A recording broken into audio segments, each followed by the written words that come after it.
재테크라 그러면 시장 움직임에 기민하게 대응하고 자산 이동을 기가 막히게 잘하는 그런 사람들을 우리는 떠올리게 되지 않습니까? 근데 바쁘게 움직이는 사람만이 재테크를 잘하는 건 또 아니라는 거예요.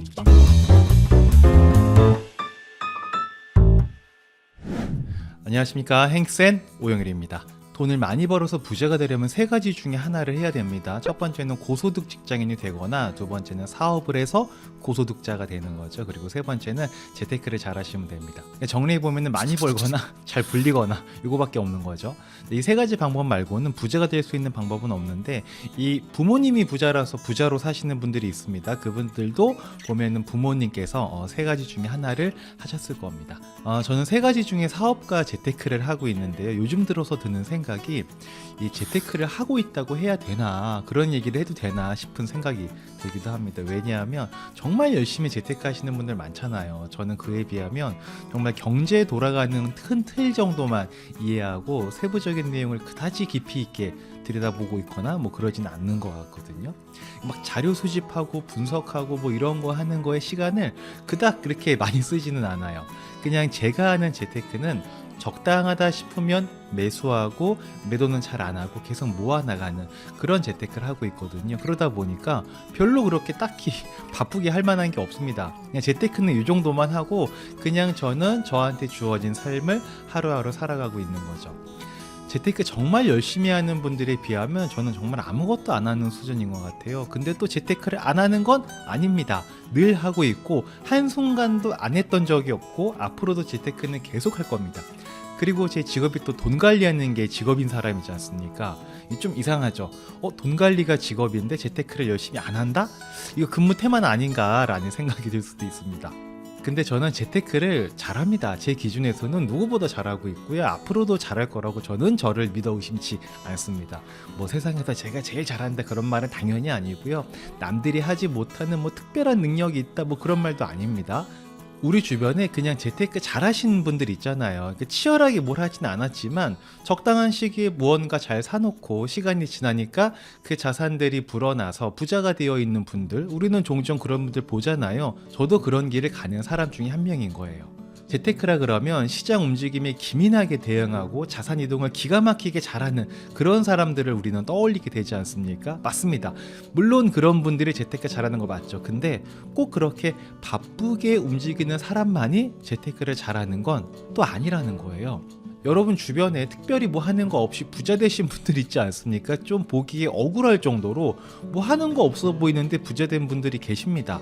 나랑 같이 노는 사람인데 알고 보니 집이 세 채야. 알고 보니 주식 부자였어. 이런 분들 계시잖아요. 물론 대부분은 공부도 열심히 하시고 치열하게 하신 분들이 재테크에 성공할 확률이 높아지는 건 맞아요. 근데 꼭 그렇게 하지 않아도 우리가 원하는 부자가 되는 것, 재테크에 성공하는 길이 없는 건 아니라는 거죠.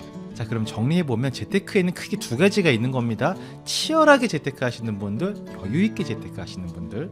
이 치열하게 하시는 분들, 여유있게 하시는 분들, 누가 더 재테크를 잘할 수 있을까요? 당연히 치열한 사람이 더 잘 될 것 같은데 뭐 세상 일이 꼭 열심히만 한다고 다 잘 되던가요? 꼭 그렇지만은 않잖아요. 열심히 하다 보면 부자 될 기회를 잡을 수는 있지만요, 실수할 기회도 더 자주 만나게 될 수 있습니다. 여유 있게 하시는 분들은 상대적으로 더 큰 부자가 되기는 어렵겠지만요, 실수할 확률은 현저히 떨어집니다. 왜냐? 의사결정할 부분이 적으니까 실수가 적은 것도 당연한 얘기가 되는 거죠. 다만 둘 중에 누가 더 행복할까를 보면 이건 사람마다 다르겠지만 저는 돈은 조금 적게 벌더라도 여유있게 재테크하는 사람이 더 행복하게 살 수 있지 않을까라고 생각을 합니다. 어차피 재테크라는 것은 목적이 아니고 수단이라고 하지 않습니까? 그러면 이 수단이 목적을 잠식하면 행복할 수 없는 거잖아요. 우리의 인생의 목적은 돈보다 더 큰 가치를 두고 있는 것들이 많지 않습니까? 저도 재테크나 사업에 조금 더 시간 투자를 많이 하고 열심히 하면 돈은 좀 더 벌 수 있을 거예요. 근데 조금은 덜 벌더라도 천천히 가면서 제 삶에 주어진 것들을 충분히 느끼고 즐기면서 가고 싶다라는 마음이 굉장히 크게 있습니다. 그래야 나중에 내 삶을 돌아봤을 때 후회가 적을 것 같아요. 사업하시는 분들 중에 6시에 칼퇴근 하시는 분들 별로 없으십니다. 왜냐하면 하는 만큼 돈을 버는데 집에 가는 게 이게 쉽지가 않습니다.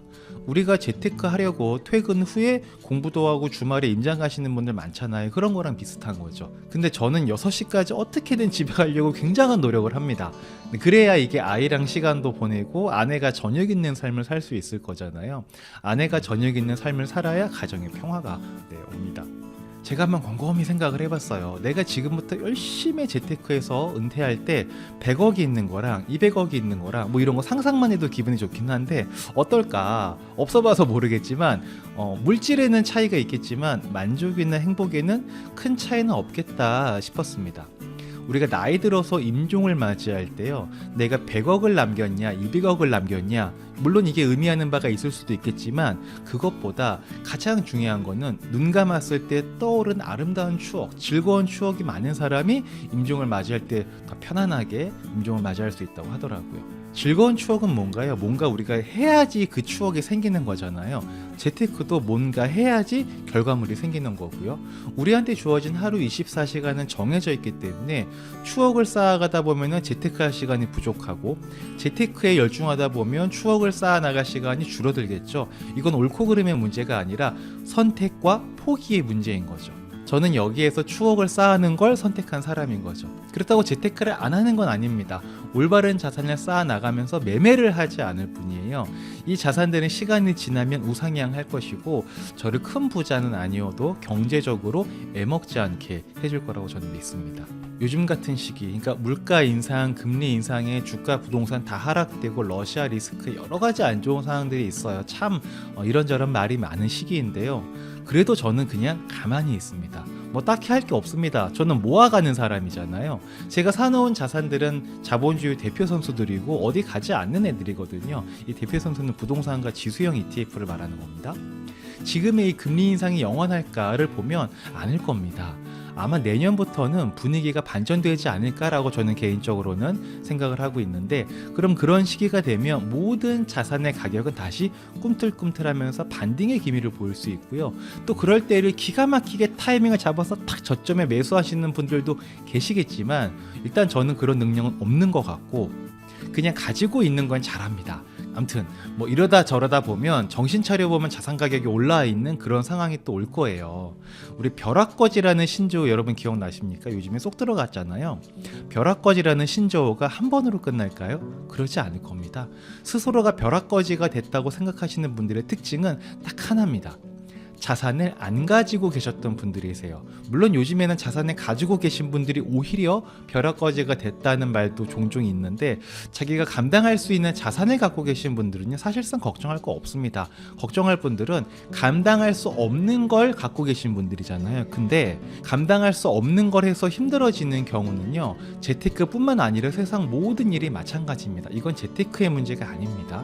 1, 2년 전에 미디어를 꽉 채웠었던 벼락거지가 지금은 기억에 잘 안 나듯이, 지금의 벼락거지라고 불려지는 그런 자산을 갖고 계신 분들도 시간이 지나면 벼락거지가 아니라 벼락부자가 될 수 있습니다. 그 시기가 정확히 언제인지 몰라서 우리가 힘들고 무섭긴 하지만 분명 시장은 변하게 되어 있습니다. 여태까지 그래 왔고요. 앞으로도 그럴 겁니다. 그게 자본주의니까요. 오늘 날씨가 흐리다고 영원히 흐리지 않지 않습니까? 흐림과 맑음은 반복되고 결국은 흐린 날보다 맑은 날이 많은 게 우리가 사는 세상이에요. 상승과 하락이 반복하지만 결국은 상승하는 게 자본주의 사회입니다. 말하다 보니 영상이 너무 길어졌네요. 아무튼 오늘 영상 결론을 한번 정리해 보겠습니다.